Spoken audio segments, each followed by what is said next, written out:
বাংলাদেশে British high commissioner Sarah Cook আজ সকালে স্বরাষ্ট্র উপদেষ্টা লেফটেন্যান্ট জেনারেল মোহাম্মদ জাহাঙ্গীর আলম চৌধুরীর সঙ্গে সচিবালয়ে তার কার্যালয়ে সাক্ষাৎ করেন।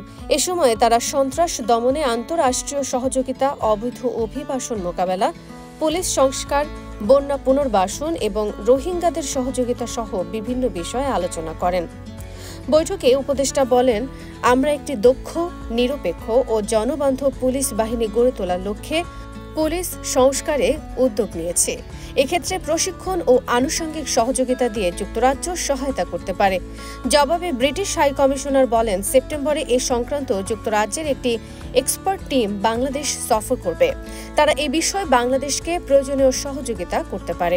লেফটেন্যান্ট জেনারেল মোহাম্মদ জাহাঙ্গীর আলম চৌধুরী জানিয়েছেন, বিগত আওয়ামী লীগ সরকারের আমলে আইন শৃঙ্খলা বাহিনী কর্তৃক গুম হওয়া ব্যক্তিদের সন্ধানে হাইকোর্ট বিভাগের অবসরপ্রাপ্ত বিচারপতিকে সভাপতি করে 5 সদস্যের নিরপেক্ষ তদন্ত কমিশন গঠন করা হয়েছে। তারা আগামী 45 দিনের মধ্যে এ সংক্রান্ত তদন্ত প্রতিবেদন দাখিল করবেন।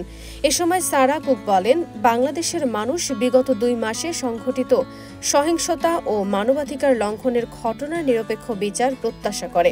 তিনি বলেন, যারা এ ঘটনার সাথে জড়িত তাদেরকে দ্রুত বিচারের আওতায় আনতে হবে। উপদেষ্টা এ বিষয়ে জাতিসংঘের ফ্যাক্ট ফাইন্ডিং মিশনের বাংলাদেশ সফরের কথা হাইকমিশনারকে অবহিত করেন।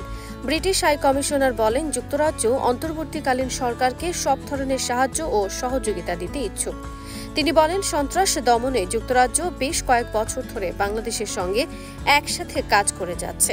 ভবিষ্যতে এ বিষয়ে আমরা সহযোগিতা বৃদ্ধি করতে চাই। উপদেষ্টা এ বিষয়ে প্রয়োজনীয় সহায়তার আশ্বাস প্রদান করেন। তিনি আরও জানান, রোহিঙ্গা ইস্যু যাতে আন্তর্জাতিক সম্প্রদায়ের নজর থাকে সেজন্য জাতিসংঘের নিরাপত্তা পরিষদের সঙ্গে যুক্তরাজ্য কাজ করে যাচ্ছে।